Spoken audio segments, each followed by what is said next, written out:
Pay attention, brother, because what I'm about to share could save you years of heartbreak.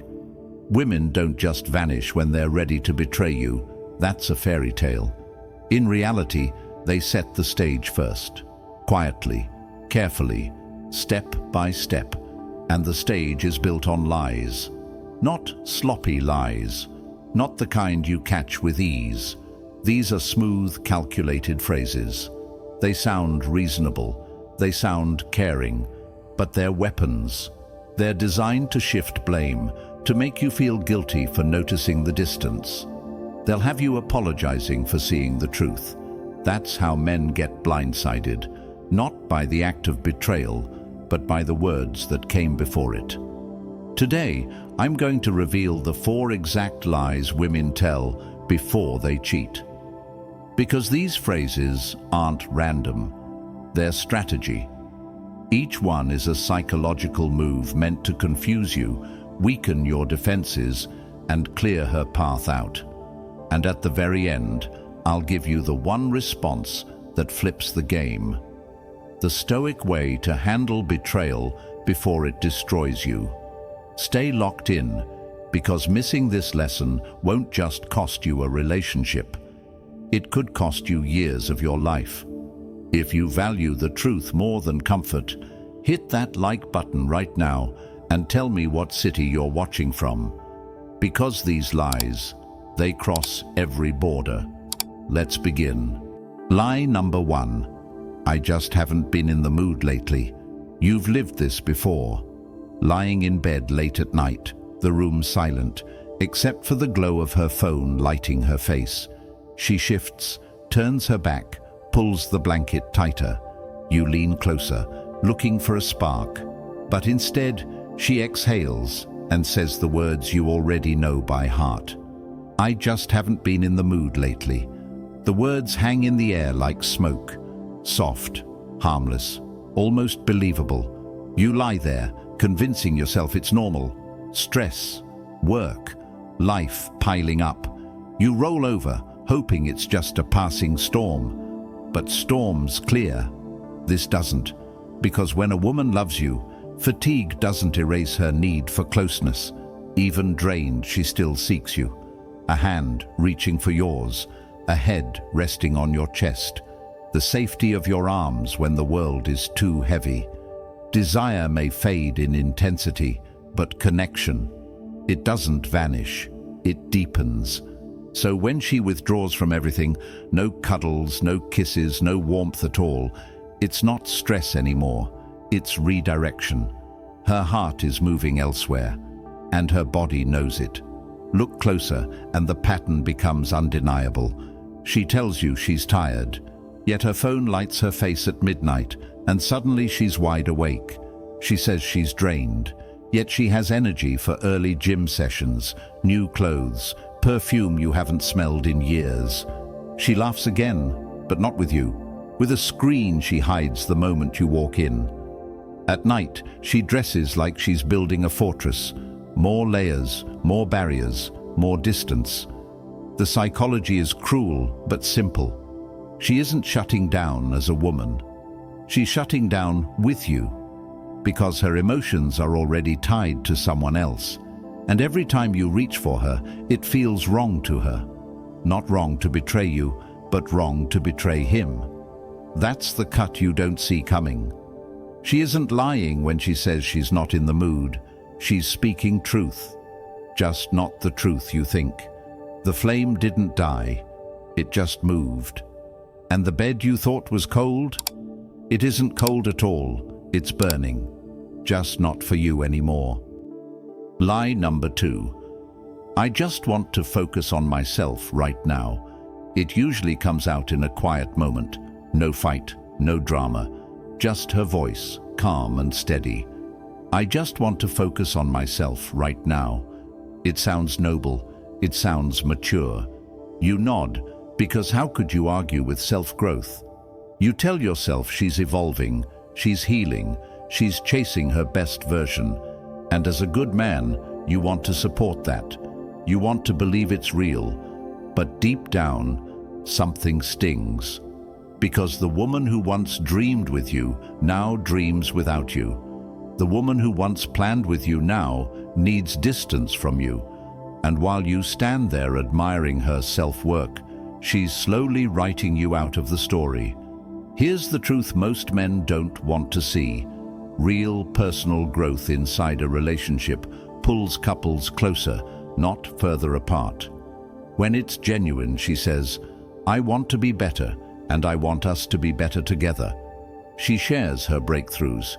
She includes you in the process. Growth becomes a bridge, not a wall.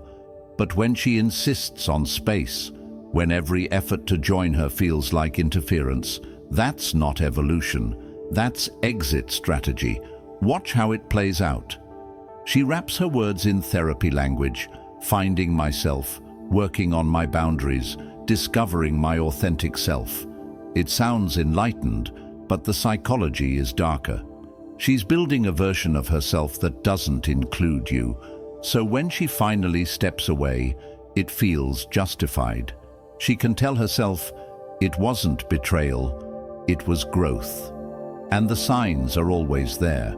Your suggestions for couples' goals are dismissed. Your presence feels like an intrusion. Every time you ask to be part of her journey, she twists it into control.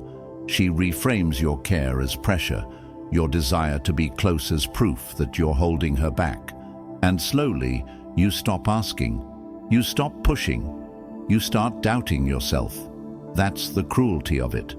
She flips the script so well that you feel guilty for wanting what's normal, to be part of her life.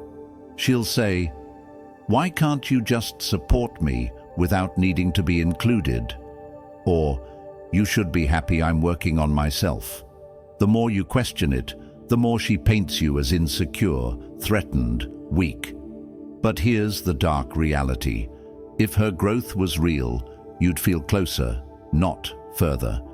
You'd be part of her evolution, not treated like a roadblock. When a woman loves you, her healing includes you. Her future is built with you. So when she suddenly needs to find herself in a way that cuts you out completely, don't mistake it for empowerment. It's not about self-discovery. It's about rehearsing a life where you no longer exist. And here's the punchline. She isn't lying when she says she wants to focus on herself. She just left out the rest of the sentence. She wants to focus on herself without you. Tell me this, which cuts deeper for you? The woman who shuts down intimacy with "I'm not in the mood," or the one who distances herself with "I need to focus on myself"? Type it in the comments. Let's see how many men have lived the same lie. Lie number 3, you're being too controlling. It always starts with a question you thought was harmless. Where were you tonight? Who's this new co-worker you keep bringing up? Why are you coming home so late these days? Or maybe the simplest one, can I see your phone real quick? Questions men in healthy relationships ask all the time. Questions that build trust. Questions that protect love. But instead of answers, you get fire. Her eyes narrow, her tone sharpens. Why are you being so controlling? And in an instant, the ground shifts. It's no longer about her late nights, or the texts you noticed, or the distance you feel. It's about you. Suddenly, you're the villain, insecure, toxic, suffocating. She makes you doubt the instincts you once trusted. But here's the truth. A woman with nothing to hide doesn't attack you for asking. She explains. She welcomes transparency. She says, "I was at Jenna's place. We started talking about her new job and completely lost track of time. Here, she even sent me the details earlier." Or, "That's Daniel from the design team. He's new, and honestly, he reminds me of my brother. You'd like him. He's into lifting and UFC, just like you. Want to see his Instagram?"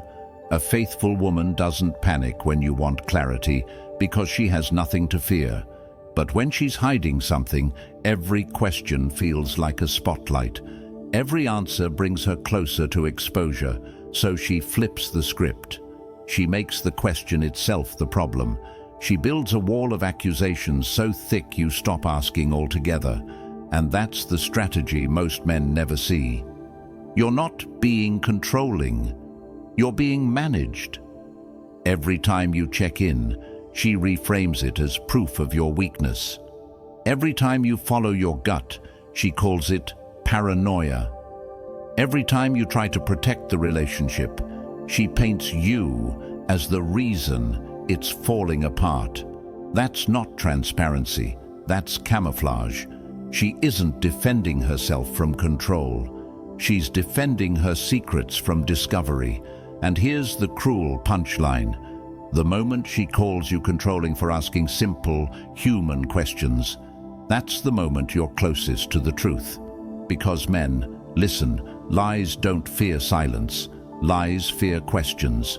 So when she turns your concern into a crime, understand this. She's not exposing your flaws. She's protecting her own. Lie number 4. I just want us to be honest with each other. It's late. The room is quiet. Her phone is on the table, screen dimmed, tension thick in the air. She leans forward, voice calm, steady, almost rehearsed. I just want us to be honest with each other. And for a moment, you relax. You think this is progress. You think honesty means clarity, that maybe tonight you'll finally get the truth. But that's the illusion. That's when the game begins. Because when honesty is real, it doesn't come with speeches. It shows up in the little things, where she's been, who she's with, what she's feeling. She doesn't need to announce it because she's living it.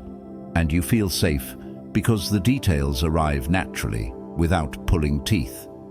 So why does this phrase show up? Because she isn't practicing honesty, she's performing it. She isn't offering truth, she's setting the stage for yours. Think about it. She leans in, says she wants honesty, but what she really wants is your confession. She wants to know what you suspect, what you're holding back, how much you've already figured out. The moment you pour it out, she calibrates. She drip feeds her own half-truths, carefully packaged to sound brave. Fine, we kissed, but it didn't mean anything. Or, yes, we talk sometimes, but it's innocent. She calls it honesty, but it's just damage control. And here's the part most men remember too late. You've lived it. The night you opened up, thinking it was safe, spilling doubts, fears, every suspicion on your chest. You thought you were bonding. Weeks later, those same words were thrown back at you as proof you were insecure, toxic, paranoid. She weaponized your honesty to shield her dishonesty. Quick question. Has she ever demanded your honesty while keeping her phone locked, her stories vague, her nights unaccounted for? Drop a yes in the comments if you've been there, because that's the pattern. Honesty becomes the camouflage. The talk doesn't come when things are stable. It comes when she's already hiding something, when guilt is pressing on her, when the walls are closing in. By shifting the moral spotlight, she looks like the virtuous one while you look defensive. She turns honesty into a stage where only you bleed. And here's the cruel truth. She never wanted both of you to be honest.